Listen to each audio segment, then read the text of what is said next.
అందరికీ నమస్కారాలు. విద్య నేర్పిన గురుదేవులకు నమస్కరించుకుంటూ, జగద్గురు అయిన శ్రీకృష్ణ భగవానుడికి నమస్కారాలు తెలియజేసుకుంటూ, ఈరోజు మనం భగవద్గీతలో మొదటి అధ్యాయమైన సాంఖ్యయోగంలో 2వ శ్లోకం గురించి వివరించుకొని తెలుసుకుందాం. నత్వేవాహం జాతునాసం నత్వం నేమే జనాధిపః నచైవ న భవిష్యామ సర్వే వయ మతః పరం.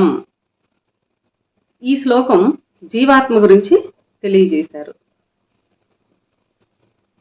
మనం మొదటే చెప్పుకున్నాం, జీవాత్మ గురించి తెలియజేశారా లేక ఆత్మ గురించి తెలియజేశారా ఈ శ్లోకంలో వివరము, లేదంటే పరమాత్మ గురించా, సాకారం గురించా, నిరాకారం గురించా, కర్మయోగం గురించా, బ్రహ్మయోగం గురించా, దేని గురించి, ప్రకృతి గురించా అని మనము ఆలోచించుకోవాలని మనము ముందు శ్లోకంలోనే చెప్పుకున్నాము.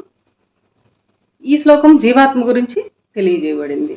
ఇట్లా తెలియజేసేది, ఇంత వివరంగా తెలియజేసింది త్రైత సిద్ధాంత భగవద్గీతలో మాత్రమే. శ్రీకృష్ణుడి నిజభావం తెలియాలి అంటే త్రైత సిద్ధాంత భగవద్గీతలోనే ఈ శ్లోకం ఎందుకు చెప్పబడింది, ఎవరి గురించి తెలియజేయబడింది అనే వివరము త్రైత సిద్ధాంత భగవద్గీతలో మాత్రమే తెలియజేయబడింది. కాబట్టి ఈ శ్లోకం జీవాత్మ గురించి తెలియజేశారు కదా. భావం ఏంటి అంటే, నేను లేకుంటిననుట ఎప్పటికీ లేదు, నీవు ఎప్పటికీ ఉందువు, ఈ ధరణి పాలించు రాజులు కూడా ఎప్పటికీ ఉందురు, ఇక ముందు కూడా మనమందరము లేకుండా పోవుట అనున్నదే లేదు.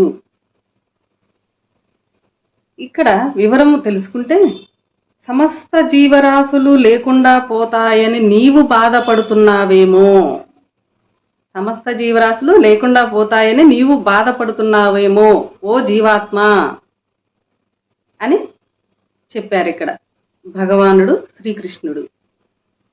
సమస్త జీవరాశులు అనగా జీవమున్న ప్రతి ఒక్క జీవరాశి, క్రిము కీటకాదులు కానీ, మనుషులు కానీ, పశుపక్షాదులు కానీ, అన్ని జీవమున్న జీవరాశులే. అన్నిటినీ జీవాత్మ అని సంబోధించారు అక్కడ. కాబట్టి నీవు బాధపడుతున్నావేమో జీవాత్మ, ఎవరూ లేకుండా ఎప్పటికీ పోరు, ఎవరూ లేకుండా ఎప్పటికీ పోరు. జీవరాశులు అయిన వారు ఎవరైనా కానీ, నేను కానీ, నీవు కానీ, ఈ భూమికి రాజులైన వారు కానీ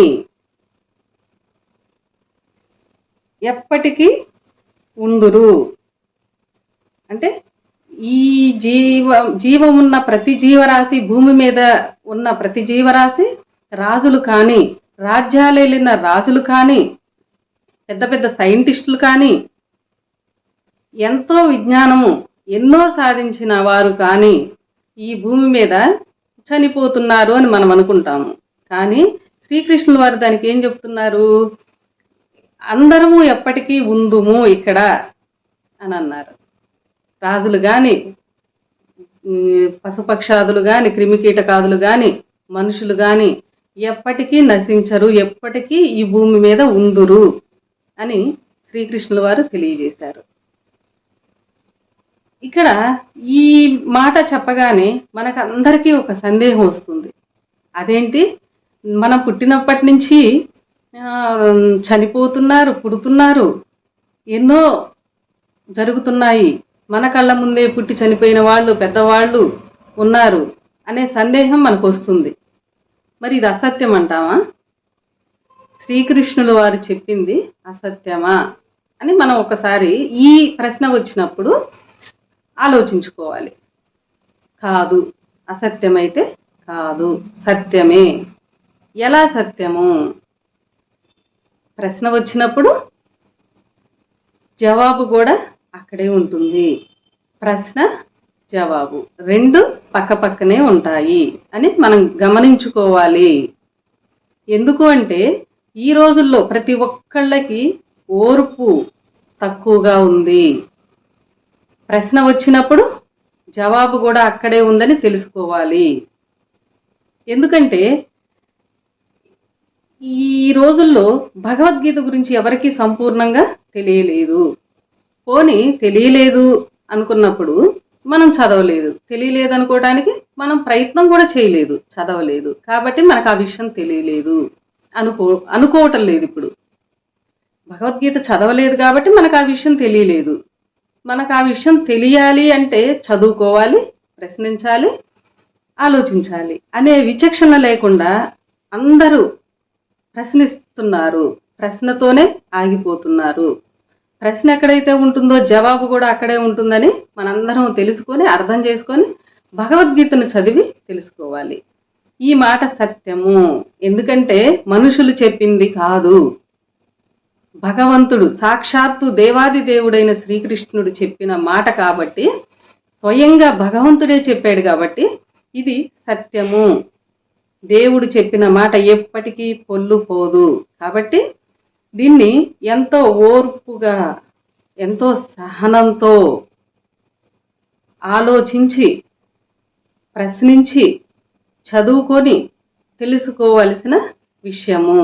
కాబట్టి ప్రశ్న వేసి ఇదంతా మూఢనమ్మకాలు, ఎప్పటికీ ఎలా ఉంటాము, మన జీవితం చాలా చిన్నది అని విచక్షణ లేకుండా మాట్లాడి వెళ్ళిపోతారు.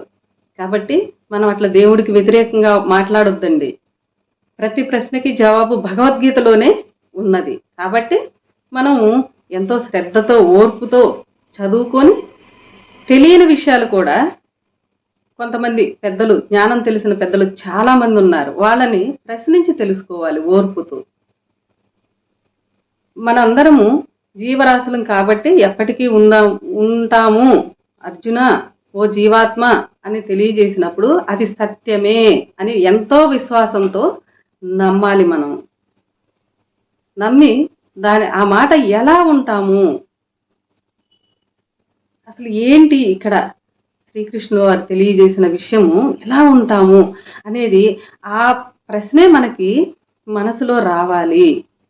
పదే పదే ఎలా ఉంటాము, ఎలా ఎప్పటికీ ఎలా ఉందుము అని భగవంతుడు తెలియజేశాడు అనేది మనకి శ్రద్ధ ఎప్పుడైతే లోపల ఉంటుందో, భగవంతుడి మీద, దేవుడి మీద ఇష్టం ఎప్పుడైతే ఉంటుందో ఆ ప్రశ్నకి జవాబు కూడా అక్కడే, ఎక్కడైతే మీకు ప్రశ్న, మనందరికీ ప్రశ్న వచ్చిందో జవాబు కూడా అక్కడే ఇవ్వబడుతుంది, తెలియబడుతుంది.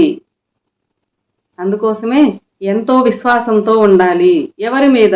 భగవద్గీత చెప్పిన భగవంతుడి మీద ఎంతో విశ్వాసం ఉంచి మనం అందరము జ్ఞానం తెలుసుకుందాము, భగవంతుడు తెలియజేసిందే తెలుసుకుందాము.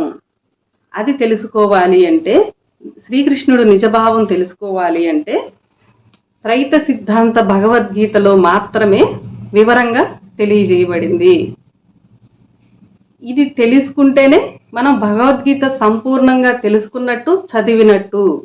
కాబట్టి ప్రతి ఒక్కళ్ళు పరిశీలించండి. ప్రశ్నలు అందరికీ వస్తున్నాయి కాబట్టి పరిశీలించండి, చదవండి. మనము ప్రపంచ విషయాల్లో ఎన్నో తెలుసుకుంటుంటాం, అవన్నీ ఈ జన్మ వరకే ఉంటాయి. అవి వాటి వల్ల జీవుడు ముక్తిని పొందలేడు. కాబట్టి ఎంతో కొంత దేవుడి విషయం తెలుసుకోవాలంటే ఈ త్రైత సిద్ధాంత భగవద్గీత మాత్రం తెలుసుకుంటేనే మనకు శ్రీకృష్ణుడు నిజభావం తెలుస్తుంది. విమర్శలు వస్తాయి, విమర్శలు వచ్చినప్పుడు చదవండి, చదివి తెలుసుకోండి, ప్రశ్నించండి. జ్ఞానం తెలిసిన పెద్దల్ని ప్రశ్నించండి, తెలుసుకోండి. అంతేగాని భగవద్గీతని, శ్రీకృష్ణుడు చెప్పిన శ్లోకాల్లోని వివరాన్ని, జ్ఞానాన్ని విమర్శించవద్దు. ఆ పాపం మనం ఎప్పటికీ మూట కట్టుకోవద్దు. కాబట్టి త్రైత సిద్ధాంత భగవద్గీత చదివితేనే మనకి సంపూర్ణమైన జ్ఞానము లభించగలదు. అందరికీ నమస్కారాలు.